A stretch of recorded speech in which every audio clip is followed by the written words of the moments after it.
Disneyland is Plato's Republic in real life. In Plato's Republic, he's trying to build out what he believes to be the ideal city. It's a place where the citizens are taught from birth controlled myths and stories that will shape them into ideal citizens for the city-state. Plato believed that cities functioned under aristocracies the best, and this led to very highly ordered cities that were aesthetically beautiful and had very strict moral guidelines. The laws are incredibly strict. All art and entertainment is entirely regulated by the government. But Plato believed that in order to have perfect citizens, you need to regulate every single input, everything they listen to, everything they watch, every story they hear, everything. And that's exactly what you have at Disneyland. Everything in Disneyland, from the sights that you see to the symbols, the imagery, even the scents that they pump through the park, are meant to evoke a feeling of nostalgia and purity, innocence. And as you're guided through the different lands, you are sort of led through a mythic narrative. Plato also believed in the tripartite soul. He believed that there was a rational element to the soul, a spirited element, and an appetitive element. And as far as the city goes, the rational are the ruling class, the spirited are the soldiers or the people who are very brave, and then the appetitive people are the working class.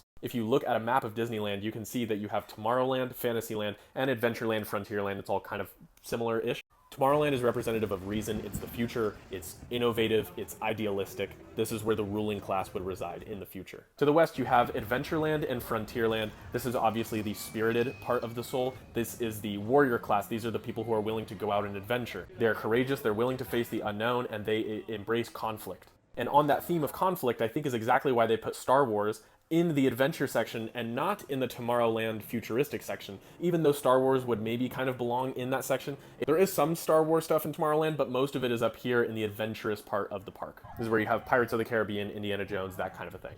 And then finally to the north you have Fantasyland, which is representative of the appetitive part of the soul. It represents desires, dreams, imagination, and childlike innocence, and that goes all the way up to Mickey's Toontown, which is like the ultimate embodiment of pure imagination, desire, and innocence. It is childlike wonder personified. The castle in the center is kind of obvious. It's symbolic of the fact that you are in a kingdom, a magic kingdom. And if you were to tie it into Plato, this would be like the form of the good. It's the ultimate embodiment of what philosophers are trying to achieve with their work. And everything else is oriented around it in the middle. Also, probably worth mentioning is that when you enter the park, you start down here and you come up through Main Street USA. And if you walk down Main Street USA, it feels like you're in the 1950s, like this golden age of the United States. This was when the park originally came out. I think it was 1955 when it was built and released to the public. And as you're walking down Main Street, you start getting these feelings of nostalgia right away. You share a sense of unity because you're in the United States and you're sharing this United States, utopic vision with the rest of everybody else that's in the park.